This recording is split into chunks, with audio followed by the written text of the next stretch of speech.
నేను 250 కట్టించిన మర్చిపోతే మరి మరి యూనియన్ అంటారు ఏంద్రా ఏమో యూనియన్ ఓడి ఉంటాడు ఓడి ఉంటాడు అదే అని రైతులకు యూనియన్ పెడితే ఉండదు, దాన్ని పెట్టనియరు. ఫస్ట్ పెట్టినా కానీ ఇంకోటి ఏంటంటే ఆ రైతు ఏం చేస్తారంటే నాదే అయిపోవాలని చెప్పి మరి ఇప్పుడు మేము కూలీలే కాంట్రాక్ట్ నువ్వు 500 ఎక్కువ వేసినట్టే 100 ఎక్కువ వేసిన గుర్త పట్టినట్టు వాళ్ళు వస్తాయి ముందుగా వాళ్ళకి వదిలిపెట్టి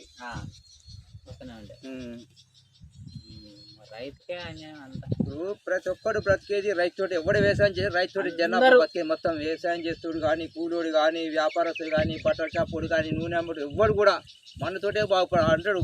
కాలం పోతేనే మేము లాస్ అయిపోతామని చెప్తారు షాపులోళ్ళు.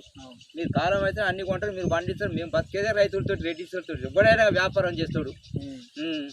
వాడు కూర్చోనికి అంతమందిని తాగుతుండే ఒక్క షాప్ పెట్టుకొని పొరవన్న సౌడు వాడు అదే గిరాస పాలు కొనుక్కొని తాగుతాడు. మనం ఇంట్లో పాలు ఉండగా తాగకపోతే అదే వెళ్ళాలని నేను అంచనా వేస్తా. నేను ఇక్కడ ఊళ్ళో నేను బయటకు పోయి మాట్లాడు చుట్టపక్కల మాట్లాడు ఎట్లా గౌరవించినప్పుడు ఏమో V6 వాళ్ళు ప్రైజులు ఇచ్చారు ఆన్సర్ జవాబు చెప్పి ప్రజాసేవ చేయి 10 రూపాయలు